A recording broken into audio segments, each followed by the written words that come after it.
everyone. This is Michelle Gramoglia, and I am the President and CEO here at Woodland Pond. This is my weekly address for a Tuesday. Today is Tuesday, August 5th, 2025. I am going to start today with a couple of announcements that came as a result of some inquiries that were made at our Health Center Family Council meeting last week. I want to thank everyone that took the time to participate in that meeting. I know I personally find it very valuable. It's very good to hear the feedback, some of the questions that are being asked, and we do try to be as responsive as we can. I think the next day we sent out an update of the Who's Who document, which is a color document that has photographs, an org chart, and a brief description of each of the members of the executive leadership team in the health center. Helps you to understand, who to call for this issue or that issue, puts a name to a face. Hopefully you've received that. We have made a calendar note to make sure that that goes out quarterly. And we're also going to make sure that that goes into every admission packet for the health center. So great feedback on that. A couple of other things that have come up in response to some of the concerns that were raised. Our activities manager for the health center, Sue Close, had requested the approval of a new additional full-time activities leader position to support her team in the health center. And that request came in on Wednesday, and we approved it on Wednesday. That position is now posted. So Sue's team will grow by one full-time equivalent. And this is in addition to the other changes that we announced at that meeting related to bolstering sort of the support staff in the health center on the weekends and evenings in particular. There's always things to be done, and it doesn't always require certified staff to do that. So we had approved the addition of 2 full-time unit assistants and 1 part-time unit assistant, and those folks will support the operations of all 3 units of the health center on evenings and weekends in particular, which is where we didn't have those positions before. So we are listening. I just want to make sure that those kinds of announcements go out, because that's really good news for the families that are looking for things and for the residents and staff members. A couple of calendar items. Tomorrow, we have our Woodland Pond hikers. Next trip is going to go to the Harcourt Nyquist Preserve, which is here in New Paltz. And I believe that Artie Raphael, our resident, is leading that. And that'll be at 2 p.m. tomorrow, leaving at 2 p.m. At 3 p.m. tomorrow, Hudson Valley Hospice, which is an organization that we work with here locally in the Hudson Valley to provide palliative care and hospice services, is coming at 3 p.m. in the PAC to do a presentation on, it's called Hospice and Palliative Care. This is brought to you by our Mental Health and Wellness Committee. And this will discuss the similarities and differences between palliative care, which is a type of medicine, and hospice care, which is a provider of that palliative care, how they work, the myths, how Medicare provides a benefit to all Medicare recipients for hospice, but also how you can receive palliative care here at the community without working through hospice. So there's always a lot of questions about this. We will make sure that this gets posted on our YouTube channel. So if you can't watch it, or if you want to refer back to that, we will make sure that that is made available. On Thursday at 2 p.m. in the PAC, our new board chair, Sally Cross, will be joining for Council Connections and will be interviewed by Carl Rodman. Sally has been on our board for years, but has stepped into the chair role. And it'd be a great opportunity for you to get to know Sally a little bit, some about her background. For those that were here on this last Monday, we had a panel discussion with the financial folks on our board. And she was one of them. So lots of opportunities to get to know Sally a bit. On Monday, the 11th at 2 p.m. in the PAC, the Interfaith Committee is hosting a Tree of Faith program with the guest speaker, Joseph Grossman. Okay. some things that came up this morning. Prior to each resident council meeting that I attend, which is a standard that I do the first Thursday of every month, but then more often if invited, is I've kind of developed a habit over the years of having a meeting with the president of the residence council. And those meetings are great. They're helpful for everyone involved to make sure that we're sort of on the same page about what to expect and things that we can look forward to talking about at those Thursday meetings. So again, I will be at that resident council meeting at 10:30 this Thursday. And today I happened to meet with both Dave Smith and Tom Gilder because, as many of you know, Dave Smith is going to be stepping down from the resident council effective on September 1st so that he can focus on a couple of other passions, including newly being appointed to the Woodland Pond Board of Directors and doing some other pursuits. So it was sort of a crossover meeting. And one of the things that we discussed today was the fact that we are going to be looking for a group of residents, and the number is not defined, to participate in our periodic ad hoc task force to update our independent living resident handbook. The last update was issued January 1st of 2024 after really a 7 or 8 month revision process. This time we have a shorter window, and so any resident that's interested in participating on that ad hoc task force, we are going to be taking names at concierge until next Friday. So if you're interested in participating in that task force to review and make proposed edits to the existing policies in the handbook, you will be working in conjunction with representatives of management, because our team needs to review as well as residents.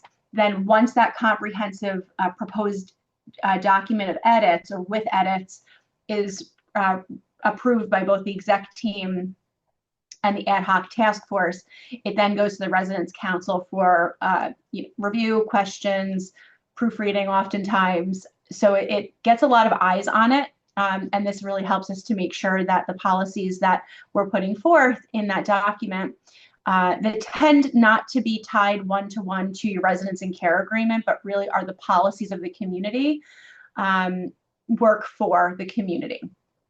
So it's a really great opportunity for residents that wish to have some level of added input or insight into those policies. So if you are interested in serving on that ad hoc task force, please do sign up at concierge by next Friday, the 15th. And that list of names will be going to the Residence Council to make that final selection and create that ad hoc task force. And then shortly thereafter, we will come up with a meeting schedule. There will be, homework to be done and meetings as we approach. Really, your draft will need to be done by probably Thanksgiving to give the resident council enough time to get through any questions, edits, and their entire process. But again, the goal will be to have a revised independent living resident handbook by January 1st of 2026. We also talked about an opportunity for additional disclosure to residents and our stakeholders vis-a-vis any time that there's legislation that's being discussed at the state or federal level actively that relates to either New York State CCRCs or some sort of an interest that will affect residents. So for example, the medical aid and dying bill. As you watch kind of how the legislative process works, the way it works is that a bill will be introduced by a legislator or two. It might have a sponsor or two. It will start to work its way through the legislative process, which may or typically often includes working its way through a specific committee of one of the bodies of the legislature, and then ultimately moving up to a vote if it comes out of committee, as they say. And then, all of the parts of the legislature and then the governor's office, if it's a New York bill trying to turn into law, it has to work its way through all of that. many times there are fits and starts with these things. And so it's the very common practice that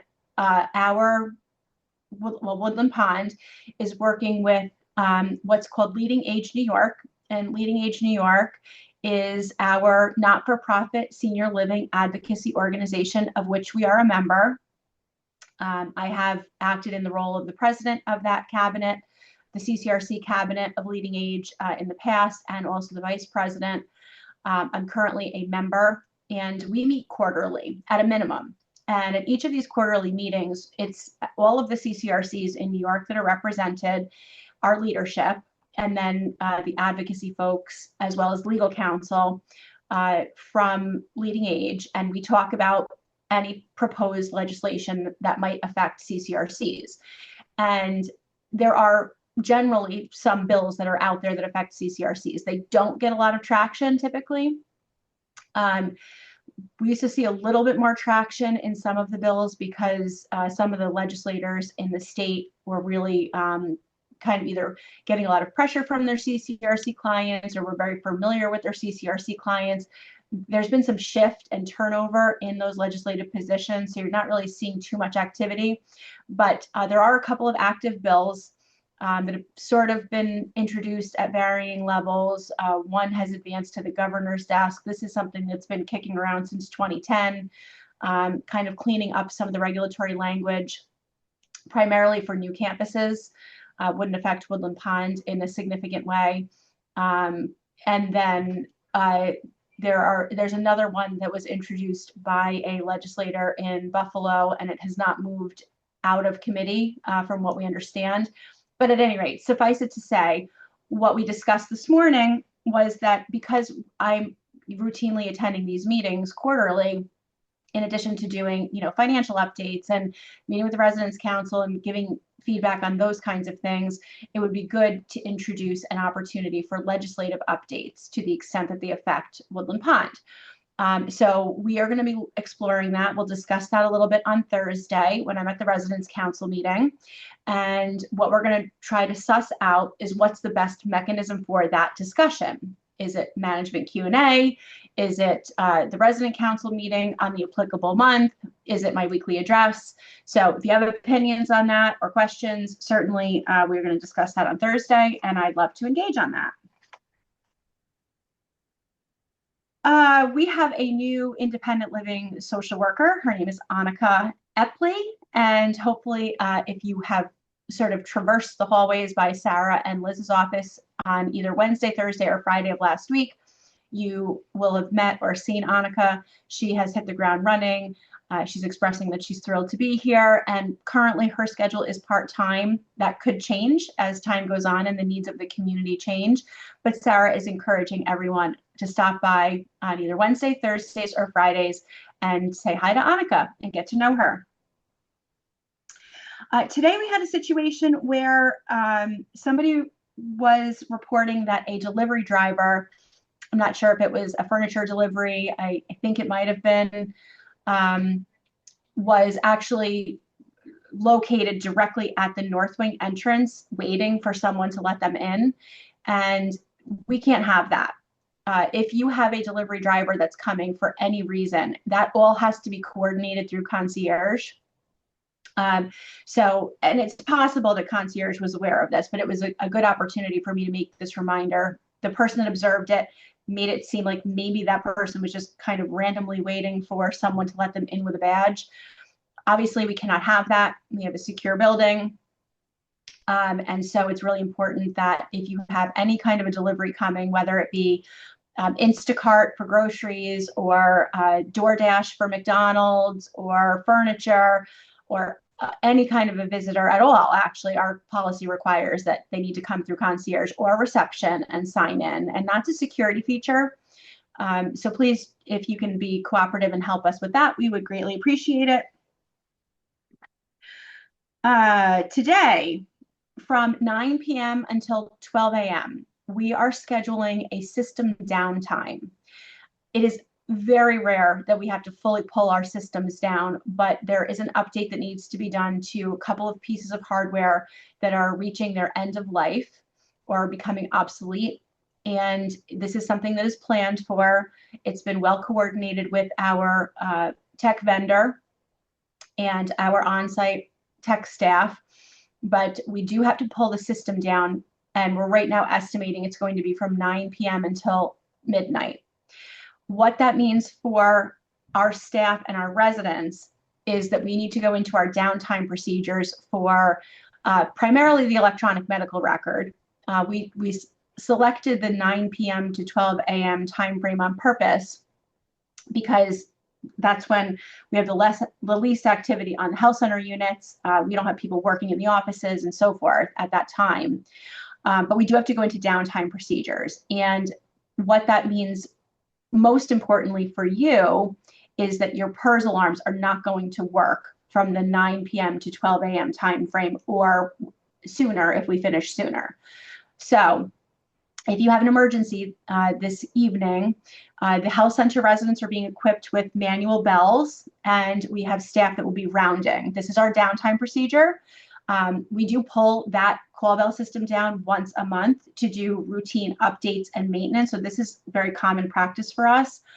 It's not that common that it is fully pulled down to where it affects the entire campus, though. So if you do have an emergency that you would normally press your PERS pendant, that is not going to work when the system is down. I would keep your cell phones handy and a cordless phone. Your phone system should still work. Your individual phones come through Spectrum, but that is a notice to you that we do have this unavoidable downtime that needs to happen today. We don't have too many things from the rumor mill or suggestion box, but before I go into those, I would just like to ask, yesterday, the independent living mail cubbies were populated with the capital campaign collateral booklet or informational booklet, as well as a commitment form and cover letter. We are asking, and I apologize, this was probably not clear on the form, but even if you're not intending to contribute, if you can please complete that form and just put zeros on it, and either your name or anonymous, we are counting how many come back because we know how many we distributed. So we are asking for them all back by August 31st. If for some reason you discarded that form and didn't complete it, can you please just pick one up at concierge, complete it, and just put zeros on it, and then we're just counting those so that we know how many we get back. Very helpful from a planning perspective, because as we communicated in the booklet, we're not going to collect anything unless we achieve a 70% commitment from this part of the process through August 31st. And without getting all the forms back or most of them, we're not going to know if we have a good population of the responses yet. So if you could please do that, that would be greatly appreciated. Okay, 2 items from the rumor mill or suggestion box. The first is something we've heard before, something we've discussed before. This says that the entrance sign to Woodland Pond would be more useful if it was turned at right angles so cars going by on North Putt could see it in advance. And we agree. I'm not sure why it was designed the way that it was designed. The last time we checked with Timely Signs, which is the sign purveyor that we use to find out how much it would cost to turn the sign, at that time, which was probably 10 years ago, it was estimated to be $7,500 just to turn it. Part of that is because you have to put the duplication of the wording on the sign on the back, but primarily it's labor to move the stone and the masonry and the sign and all that. And at that time, we were pretty confident that people were finding Woodland Pond anyway, because people were coming to work and visiting and so forth. And it didn't seem to make a lot of sense to pay $7,500, which certainly would correct something that shouldn't have been done the way that it was, but certainly not a life safety issue for us. I would expect that at this point, it's probably significantly more than that, but we can certainly look into getting an updated quote and then make a decision on that. And then the last item today, which came from the rumor mill or suggestion box, says, must the dining room be so cold? 63 is unreasonable. This person did not indicate how they came to the conclusion that the dining room is 63. We have thermostats and thermometers in all of the common area spaces. And there is a policy document or a policy sign that's been posted, which had been created, combined between the physical plant committee and management, I don't know, maybe a year ago or so, that identified the appropriate resident approved temperature ranges. And there's a range for when it's cold weather and a range for when it's warm weather. 63 is outside of that comfortable range regardless. I think one goes from 68 to 72 for one season, or maybe both seasons. It's right on the signs there. So what we ask you to do is, if you do feel cold in a room, then we always ask you or the staff to look to the wall and find out what is the thermometer actually reading, look at the sign, and if it's within range, then we typically don't adjust it.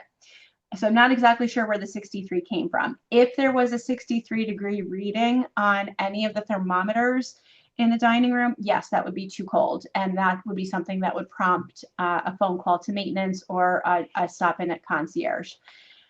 So thank you for that feedback. It's always a good opportunity to do reminders. That is all I have today from what I can see on my notes.